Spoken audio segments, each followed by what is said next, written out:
We all have a unique view of the world we are in, how you overcome your challenges or attain your goals. Every experience in life has the potential to inspire, influence, and impact those around us.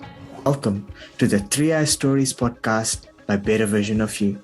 Hello again, friends, and welcome to the next episode of the 3i Stories podcast by Better Version of You. I'm so excited to bring you another wonderful journey of an amazing human and someone who is an amazing family person, someone who's a very successful businessman, a community leader, and someone who is a political enthusiast. I'm so excited to hear his story.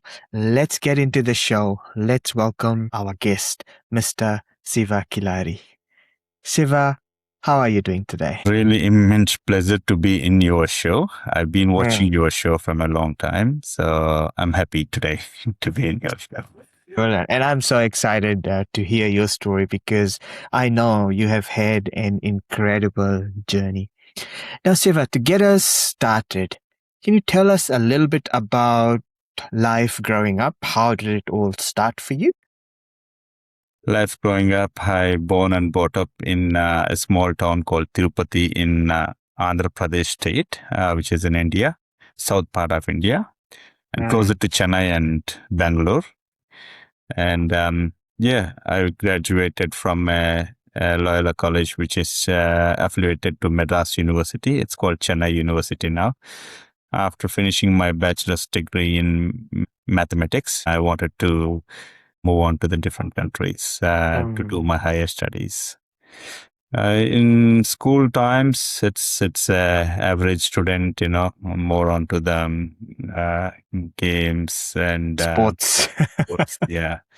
So that was the life, and was not really a tough life. It was okay. I've grown up from a lower than a middle class family. We are happy with what we had. Wonderful. And what made you, I know you mentioned that you wanted to move to an overseas country, but what made you, or how did you find out about New Zealand and what made you move to New Zealand? In 2001, a lot of people from my university, my college, everybody was leaving to different countries. They were going to UK, some were going to Australia, like that. Nobody preferred to New Zealand. But for me, I picked New Zealand was a different story because I'm a cricket player at that time, and I love Stephen Fleming is one of my favorite player. And I felt that, he is like a friendly guy in the game, and he doesn't take anything serious. He's always smiley. So I felt like the people in New Zealand as well, pretty much similar to him. So then I picked this country to move in. So I didn't like much of a England and Australian teams. So right. Okay. Well, I'm glad it all worked out and I'm glad you've moved here because you definitely have touched a lot of lives in New Zealand and particularly Auckland and South Auckland. But yeah, yay to cricket, that helped you make the decision. Now, I can imagine it wouldn't have been easy moving from India, being a young person, to settling in a new country, New Zealand. Can you tell us a little bit about how it was settling in as a migrant from India coming into New Zealand? Yeah, this was really tough for us. I was only 21, 22 years boy that time. That was my first flight. So I had never been in a flight at the time. My first flight. I came to airport. I literally started getting tears from my eyes, missing parents. Family. And the thing is into a new country where I really don't know anything, no friends, really nothing. Just a little bit of small traveler checks, US dollars for my expenses as being a student. Then I came to the International Auckland Airport. I wanted to go to Palmerston North. I don't know how to get into Palmerston North. It was a massive university. Luckily, I was cleaning my tears a gentleman seen me that I've been really crying, and then he wants to help me. He said, "Where do you want to go? Where you come from?" I said, "I wanted to go to Mass University, Palmerston. I don't know how to get there. Yeah.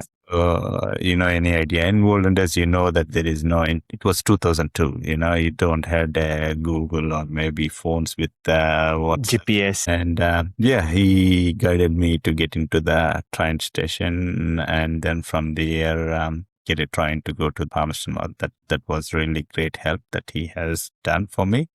Wow. And that's where I've started in New Zealand. But I felt really happy. People are here are more friendly and they're more helping nature. So I felt I picked the right country. So from there, again, as you know, as a student, you have to have a lot of struggles to get a part-time job as a student.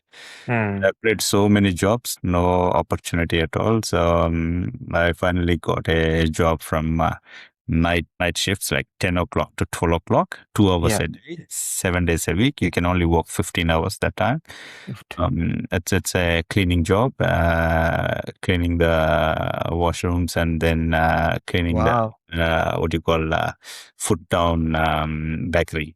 It used to be Bakery called and foot down, toilets. right? Wow. At that time. So started that job and did that, and then and then slowly step by step settled from there, and finished my studies. After that, I started working for a company, and then I wanted to start my own business. I started a company in 2006, failed again, second one again, started different one. That's as well failed. I've been driving taxi at evening shifts, and daytime I used to go to work and to save money. Wow. Started my other business again. So I do get more ideas on the businesses and that time, but the goal was to run my own. I wanted to feel that I wake up in the morning, I do my own work, like saying that some people, I still see them, they're really enthusiastic to do their own business. So I started, this is my another business, third one, which after failing two, someone who was my manager, I was working in the different field. He told me that he gave me one good advice for me, which was that, Shiva, I seen you started small businesses like saving $6,000, $7,000. You invest in that, you lost it, and then you come back to work again, and then this is not fair. Going forward, do one thing. Take a white paper, draw it as advantages and disadvantages, name as business name, and see what are the advantages you get in that business, what are the disadvantages you get in that business. If you see more disadvantages, stop that and move on to the other ideas what you have. So that was really a good idea, and it was really good advice that I got at that time. And then this business what I'm running right now, Granite and Marble business, then that's where the success story started for me. Wow, what an incredible journey from the moment you step foot on New Zealand soil. Like, you didn't know how to get to Palmerston North, but with the grace of God, someone helped you, you managed to get there, and then the journey started, the struggle started, from working 10 p.m. to 12 a.m., cleaning the washrooms and the bakeries, to driving taxis, starting your own business or trying to, and then things didn't go well. But you didn't give up. You tried again. The second one, still it didn't go well. You started the third one, and that then became the successful business that you are running now.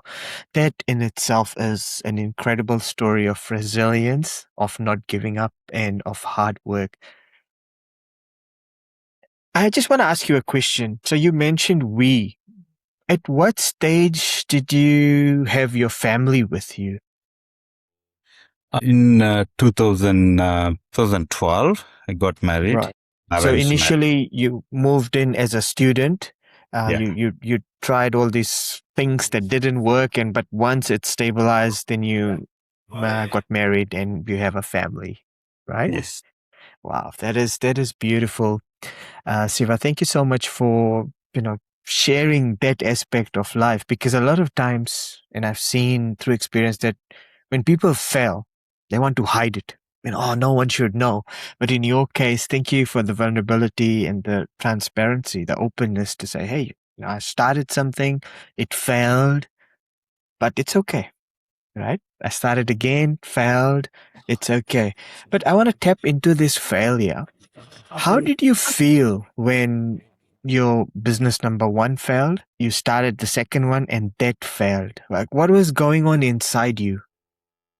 Inside me, you feel sometimes like, hey, I'm not fit to be a businessman. I'm gonna be forever working for any company, and I can't do my own business. Why are there so many successful people running businesses? Why I can't get into that position? What was my wrong as well? So I do love to talk to the people if anybody was doing the businesses, and yeah, I was a bit depressed every time it fails. Yeah. I feel I'm stuck. Maybe my fate is only for working for someone. That's what Yeah. I. But it also, like someone who, and for myself, I failed in many endeavors as well. But you start that negative talk starts coming in, oh, I'm not good enough, or I can't make it, or I'm not qualified enough, or I'm not smart enough, right? But you were able to overcome all that and yet start your third business and be where you are today. Yeah. That's wonderful.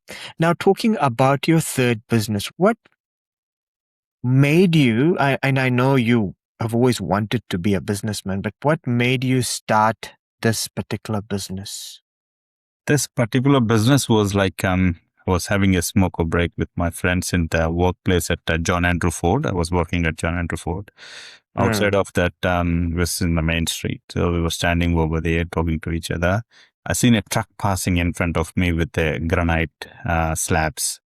Right. And I started looking at it. Then I thought, oh, this comes from India. I have seen these colors from India before. So then I started finding from which quarry, which area this material is being manufactured. I mean, like done. I started digging all of that. And then I had spoke to the people in India and asked them, can you sell to us? I wanted to start up a business in New Zealand. What they said is like, okay, we will support you, but the one in the condition is like pay up front and we're happy to give it to you. Then paying up front, I don't have any money. It's all gone. And then, I had a credit card of $10,000. So I cashed out all 10,000. And Wow. then just with 10,000 plus $4,000 here, their savings, then I started with that money.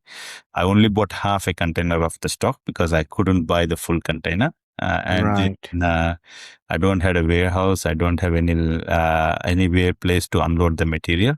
And I discussed with one of door knocked so many factories if they want to use this material. And one guy said, yes, we will take it, but we will pay after 60 days. I said, I don't have any other option. So I said, Wow. okay. Then I went to his place and got the container direct to his factory. And then we started unloading it. And I don't have tools to unload it as well. That was one more big issue. And then I went and asked one of the neighboring factory who they were unloading the containers, similar containers over there. So I asked them, can I borrow your tools? He clearly said, but you wanted to start your own business, bring your own tools. Yeah. It was crowbars and few bits and pieces. It's less than $100 tools, but I don't have anything in my pocket. Then again, I took my taxi on. As you know that if you go and park somewhere in the right places, you may get 2 or 3 rides and get that $100. Then next day morning, I bought the tools and successfully unloaded my first container. And then slowly got the payment from him, and then slowly started bringing more containers. Now, before we talk about your brand, Universal Granite and Marble, very quickly, what were your 2 businesses that you started that failed? The first business was bringing ink cartridges, like printer ink cartridges. Printer ink, yeah. So that was the first one I bought from China. I spent $7,000. All the sizes came wrong. They couldn't able to fit. So it won't fit the the printers, and that's why the business Yeah. didn't go Didn't do do it. well. Yeah, and Okay. the second one was bringing, at that time, lot of Indian film actors were coming to New Zealand to do the shootings over. Right. And I tried one of the Tollywood, we call it South Indian movies. So they Yeah. wanted to come to New Zealand to shoot some songs here. So I tried that as well. I booked everything for them, canceled it, and they went to Switzerland. So whatever the deposits I paid, I lost that money as well. So then I thought, no, it doesn't work as well. Uh, Wow. So there was a lot of learnings, right, in your failure. You know, next time, the next business you start, you won't do this mistake. And I won't call it a mistake. It was a learning learning experience. experience. Yeah, absolutely.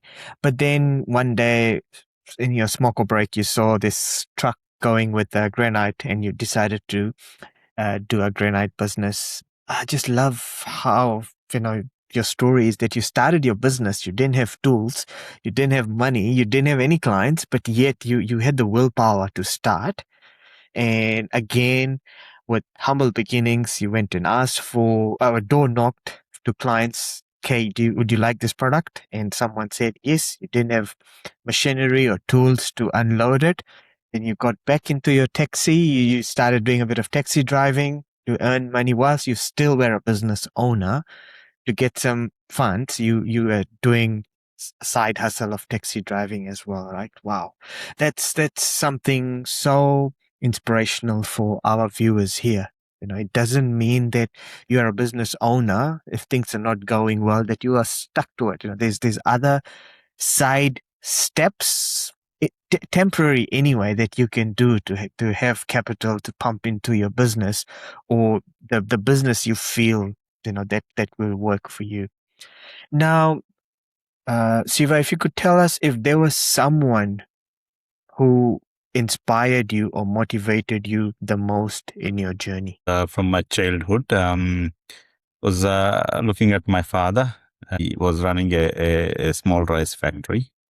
Rice factory. Yeah, rice factory. So I did do along with him while he had an accident, and he has broke his leg at that time, and a bike accident, and he was not able to do any of the rice business for more than a 1 year, 1.5 year. Then at the school holidays, at year 9 and year 10 school, I used to get into that business, and I did Wow. that sales and purchases of paddy and selling the rice and the shops to the shops. All of this I learned from the yeah.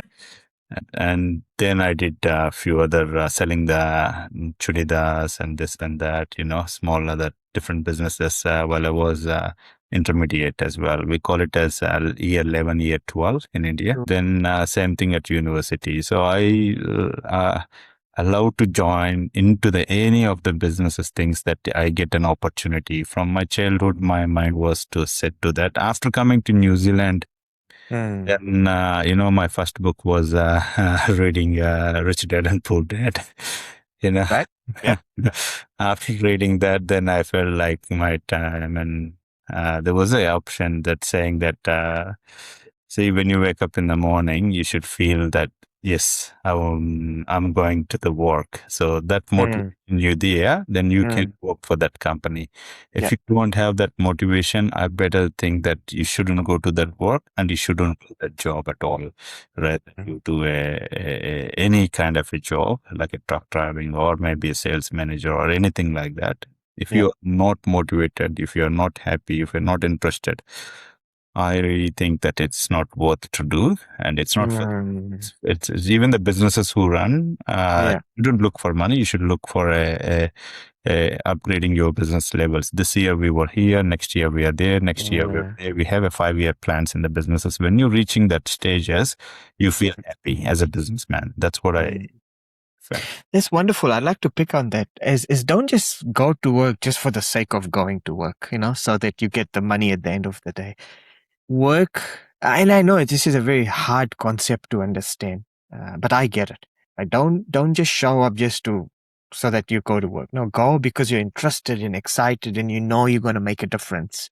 But if you are in a place, in a workplace, or even in business, as you said, where you're just going for the money side of things, it's not sustainable.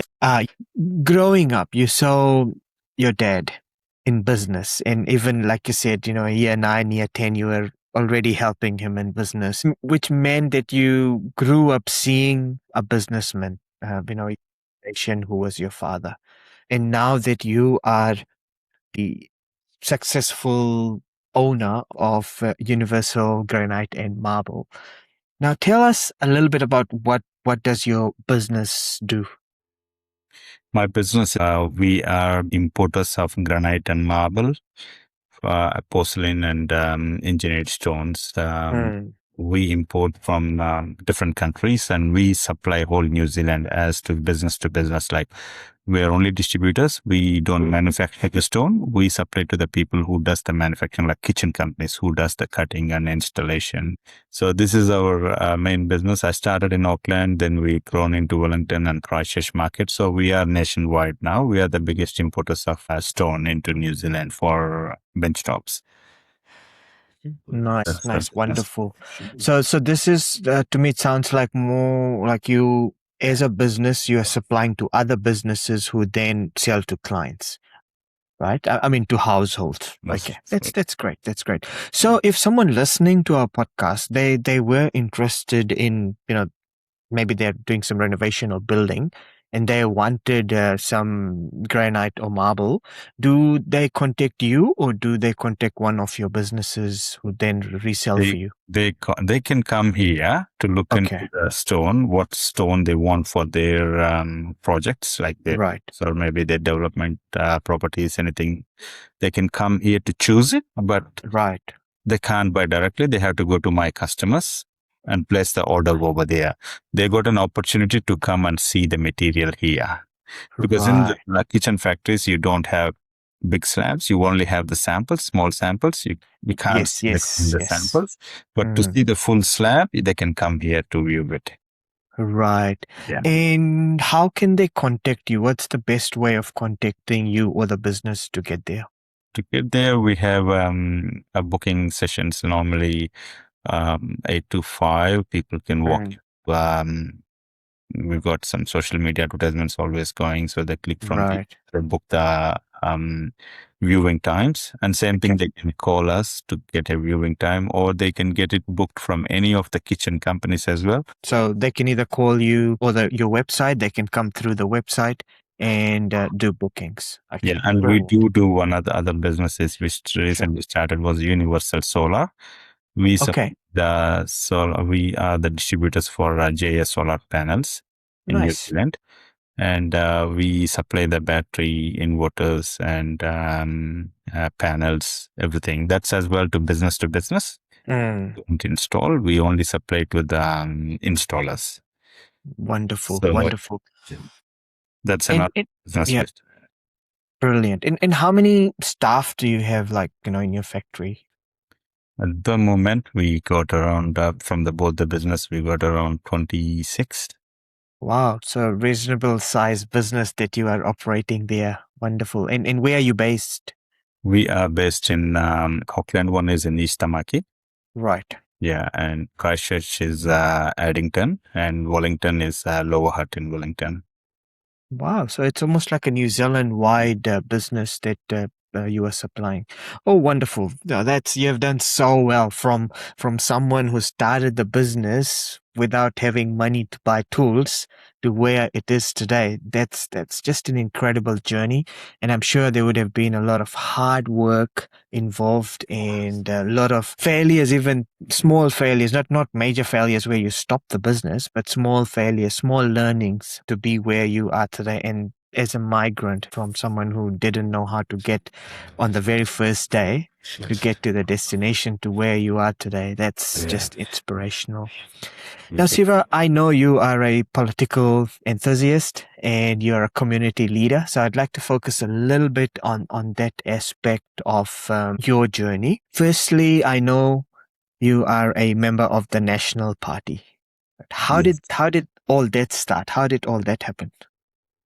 So in 2019, I became a member of National Party. Then I wanted to support the party because my values aligned with National Party. It's like strong families and then equal citizenship. They are some of the great values that National Party has. So I decided to join the party. Then I started campaigning for the candidates who were stood for 2020 elections.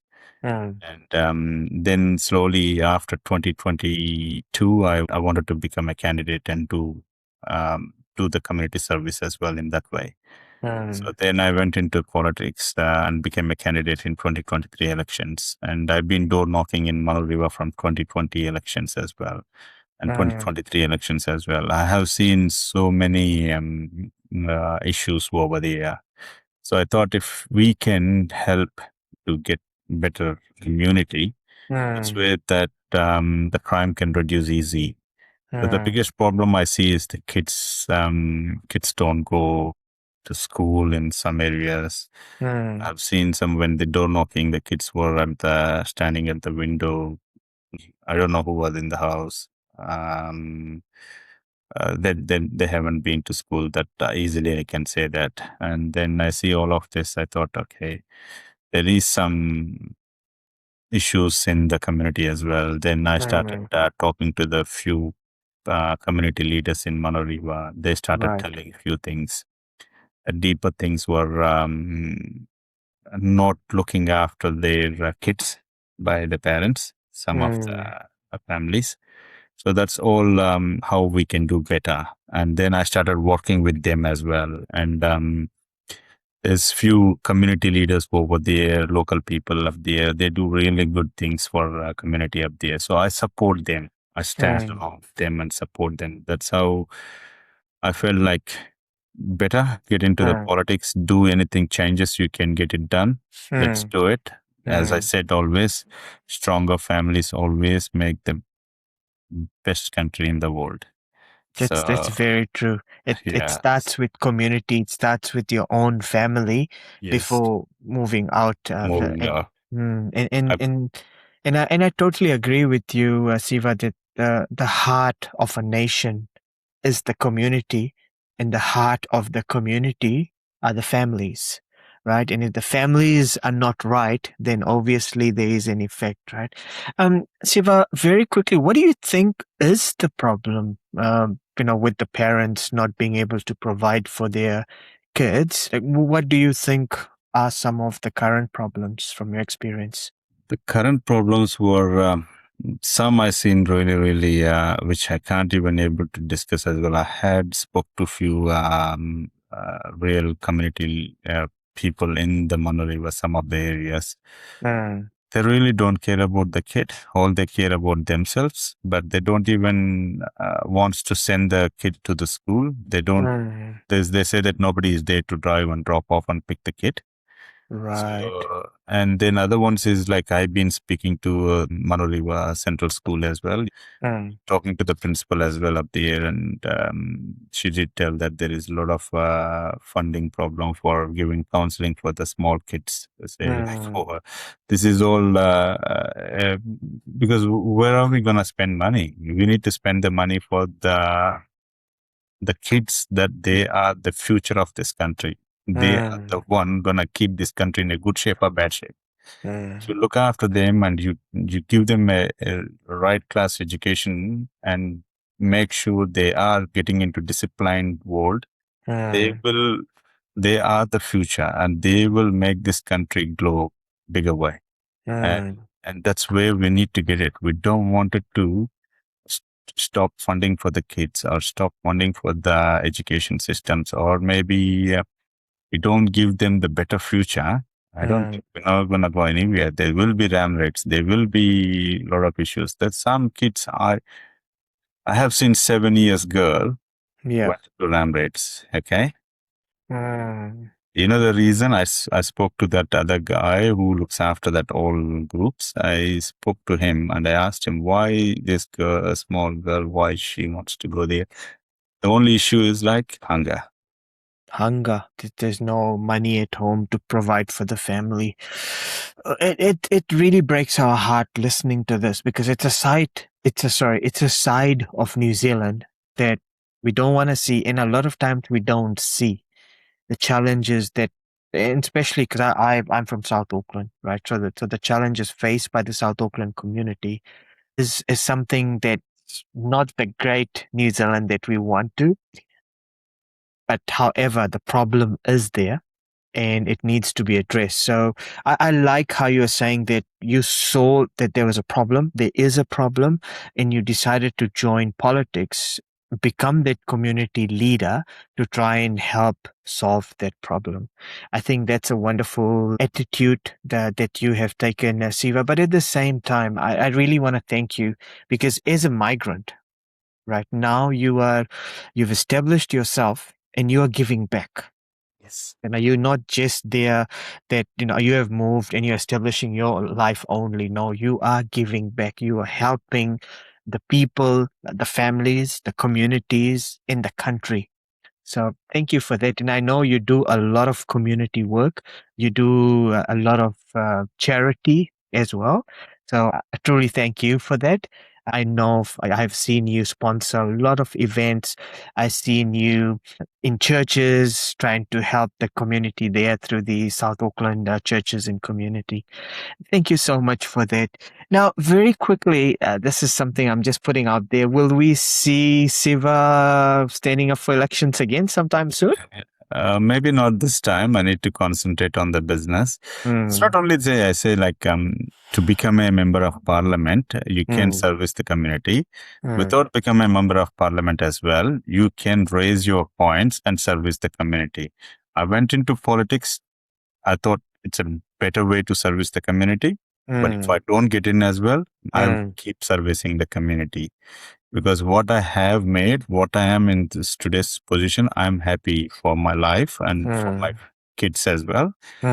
But spending my time on the community services and then giving my time to the events who are doing better things in the community, like Rotary people, they do better things in the community, and the associations, a lot of associations do better thing in the community. I love to support them as well. I do that all the time. Okay, I sponsor them. I go and do my help as well, whatever I can do it. So this way, you don't need to be a parliamentarian to do this as well. So it's not my end of the goal to be a parliamentarian, but my goal is that if I can change few people's life, more than enough in my life. It's brilliant. Now, thank you. And I know, knowing the drive that you have to serve people and see other people's life change, I'm sure you will do very well. Now, Siva, as we draw towards the close of our podcast, towards the final segment, what is your one advice to someone who's looking at starting a business? Yes, that's a really nice question to ask, Pritesh. I recommend anyone that I got the advice as well. The same advice I give it to you guys is think twice what you want to do it and write in a piece of paper the advantage and disadvantage of the business. And you will see more advantages or more disadvantages. If you see more advantages in the business, start that one. If you see more disadvantages, just don't get into that business. And always I recommend to go a startup business. I don't recommend anybody to buy a business somebody set up and you want to run that. It's not possible. Wow. The other one is you want to grow in your business, start delegating the work. So always keep delegating. You can do truck. I used to drive truck driving in my business. But if I keep on driving truck, my wages will be around $30, $35 only. But if I want to step into the other place, like get into the higher position, then I have to delegate that work for somebody. So it's learning everything to work in the business is a good thing. And the second one is like always delegate. Even having a manager in the company, I can manage whole company, but I don't want to manage that. Delegate that. So delegation is very important in the business and write down the points as well. Because delegation is leadership, right? I mean, for you have about 26 to 28 staff. You can't do everything that the work of 28 people yourself, even though it's your business. And how, as a leader, you're able to delegate and delegate the work to the people who are good at those things, then, and I like what you said, that you can then focus on the things to grow the business, to make it better. That's a great leadership lesson right there for us, that we can't do everything in a business. And sometimes maybe we start small, we want to do everything, but then we burn out. It's just not possible, right? As we draw to the very close of our podcast, any final words for our listeners before we do a quick fire round of some fun questions? Consistency is only the commitment that it can grow us in better in our life. So like if you're waking up at 5 o'clock earlier versus better, and this type of consistency work can bring you better in our life. Wow, consistency and discipline, I suppose they go hand in hand. Yes. If you want to achieve something, you got to keep trying and being consistent in trying to achieve that goal. Now, some quick fire rounds before we do a final roundup of our podcast. Short answers, quick answers, whatever comes to your mind. Idli or samosa? Idli. Idli, yes, South Indian, right? What is your favorite dish? It's Hyderabadi chicken biryani. Hyderabadi chicken biryani. Wow, sounds tasty already. Rugby or cricket? Cricket. Cricket, always. I thought so. And what is your favorite country? New Zealand. New Zealand. Brilliant. What is one mistake or your silliest mistake, Siva? Silliest mistake was handshake businesses. No. Well, what is that? What is handshake business? Like without any documentation, don't do any businesses with anyone in your life. Wow, that's a learning for our listeners. It was already. A big lesson for me in once in my life when I was 29 years. Wow. And the very last question, what is next for Mr. Siva Kilari? Next one to be doing some changes that I wanted to get it done in this country because my next generation is going to live here only. For me, I can live in India as well. Doesn't matter. But my kids can't even speak Indian language. They can understand. But their country is New Zealand. So I wanted to give them the better future. That means there's changes need to happen. I will start working on that changes. Wonderful. Siva, thank you so much. You are an incredibly busy person, but thank you so much for taking out time to be on the show and to inspire our listeners. We are truly grateful to our listeners. Thank you once again for tuning in. I'm sure you'd be inspired by a wonderful journey of Mr. Siva Kilari. We will see you in the next episode. So till then, please do like, share, and subscribe, and keep well.